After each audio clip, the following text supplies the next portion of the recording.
Hey y'all, I woke up this morning or about 30 minutes ago. I slept on my bed, the couch, and I woke up in excruciating pain. Now this pain started yesterday, but I was hoping it was a weird cramp and it was gonna go away, but it never did. And I literally am struggling to walk, to move. The only thing that really feels good is if I stand. So I was standing a lot yesterday. And it hurts to even go to the water closet. I'm in excruciating pain. I'm a mess. I'm gonna try real hard this week, hopefully by Saturday, to tell the rest of my story. There's so many, so many parts and layers to this story, but I'm just gonna focus on the fallout from the eviction from the Slumlord and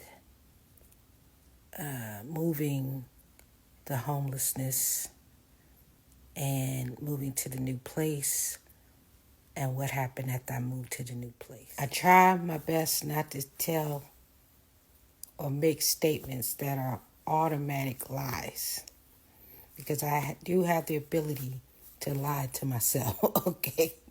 I'm very good at that. But,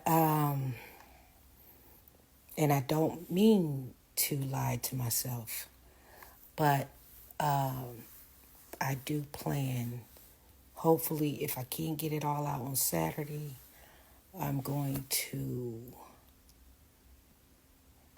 start it on Saturday.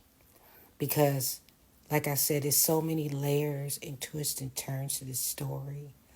Starting from me living with the black bowl to me being relocated to me being re-victimized with the bathtub for a whole year, not being able to take a bath for a whole year, to being evicted, to being homeless in this new place. And then when I got to the new place, that was a total disaster. Total disaster for the first 9 months. And then the layoff and the joblessness. So, and the emotional distress that I have been just riddled with that has been debilitating and keeps me from getting off of this couch. Maybe this will be the first time you hear a story like this, but there's a reason it's taken me so long to tell this story because number one, it kept going. The story kept going. I didn't get any break from when I moved in here to September 14th. And then it was just a whole bunch of other stuff. But God sat me down.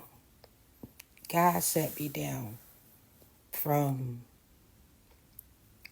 August, from my layoff, until I was still sat down till today is March.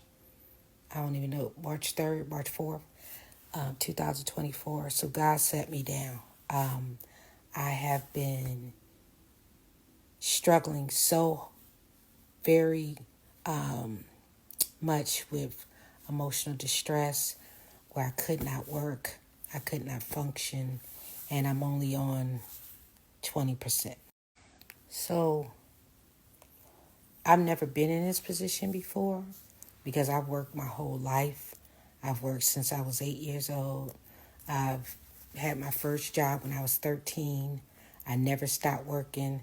I'm still a very good friend of the person when I started my first job, Kim Mathis. She's my Facebook friend. I love her dearly. She was on. We started our first job together. And I've worked since I was on the books since I was 13, but I've worked since I was 8 years old. And I've always wanted to provide my own living. But this time, after I was laid off, I really feel that no one understands my situation. But I have been on a total, it was a total onslaught since October 2019 until September 2023. I have been completely under siege, mentally, I won't say spiritually, but I'll just say emotionally. And I guess I could say spiritually because when you have this many problems, you really wonder, like, God, please, like, no more. Please, please, please take the rod from, please spare me. Please spare me. But I can't say spiritually because I know who's keeping me right now, but you have to wonder. And prior to 2019, I had been living in a mold infested place for 8 years prior. So I lived there from 2011 to 2019. And in that time, in 2017, I lost my nephew.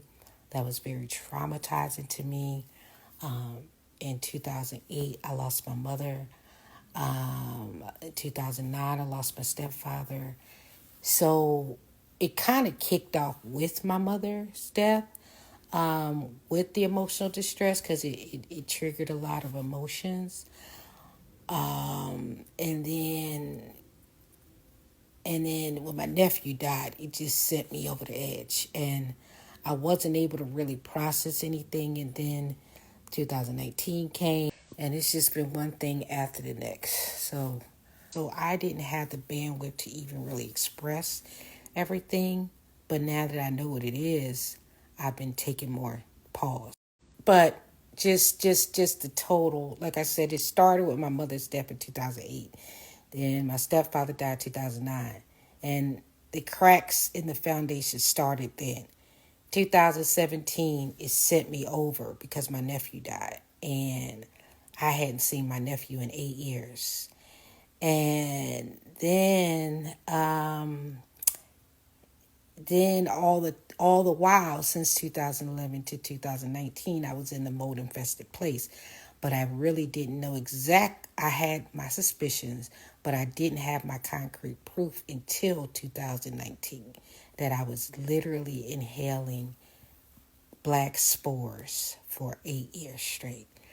So then that's when it really set me off. And during that time, it unearthed a lot of personal issues or personal struggles. And like I said, there was a lot of layers to this. So, and what frustrates me is sometimes when I'm telling my story, I feel like I need to have a chart because sometimes I'll just start talking, right? And my dates will get mixed up, and then because it's been so much trauma, and my dates will get mixed up, and then it'll seem like I'm just making shit up. But no, if in one of these descriptions, or captions or whatever, I'm going to put the timeline. So if I say some crazy dates or something, just go back to the caption, okay, and use that as the guide because it's been a lot. It's been a lot. It's taken me so long to go over this story because what I found out is I was having panic attacks. And I don't know if anybody's ever had a panic attack, but if you've had a panic attack, it can really knock you on your tail for like it could lead to emotional they call them emotional pains or something. And when you get like headaches and you can't focus and you can't think and you can't really focus again, but you just can't. I can't do simple shit. Like, I've tutored over 400 people, but in math, but when I get stressed, I can't do simple math. So stuff like that, like I would go out the house and leave the door unlocked, or I would leave the house and come back and my water was running in my faucet, or one time I flooded my kitchen twice in one day, and which made the bottom floor flood twice in one day. So there has been cracks in the foundation, but I didn't, like I said, I didn't know these words. I didn't know emotional distress. I didn't know what panic attacks was until one of my best friends, Tasha, but she's a doctor. She was telling me when I was telling her my story, my symptom, she said, "Girl, you're having panic attacks." And I'm like, "What?" So I didn't even know. I started to become aware that I was having a panic attack, but then I would have these actual physical symptoms where sometimes if I get too upset, I couldn't eat for 3 days. My stomach would be in knots, and my stomach would just seize for like nonstop. And sometimes it would take me 3 days for my stomach to just stop seizing, like to the point where I couldn't eat. And then I found out about insomnia and digestive issues that come from insomnia and health problems. And I do know sleep is my superpower. But when I get in my emotional distress, I can't even go to sleep. So that's why it's taken me so long to even tell this story. And like I said, it kept going. And as you know, I've recently lost my beloved pet, Egypt. And I don't even want to add her to the story, but she is a big part because she's been with me. She's been in my life for on and off for 9 years. And she lived with me for the last 7 months. So she is a part of this story as well. And that would bring the story all the way out to February 16th. But like I said, as far as nonstop issues, it was from, like, as far as where I realized, okay, this ain't normal. October 2019 to September 2023. So yeah, so I'm sharing this story now because it's important to my healing. It's hard for me to relive that story because it's a horrific story. And like I said, it didn't stop when I moved. It kept going until September 2023. That's why I've been frozen. This story has oh, I'm in pain, y'all. My back. This story has more pain, more twists and turns than a roller coaster at Six Flags. Jesus. Oh, I'm in so much pain, y'all. But it's been a lot. It's been a lot. It's been a lot. I wouldn't wish this on nobody. Not even my worst enemy. So hopefully you'll follow the story.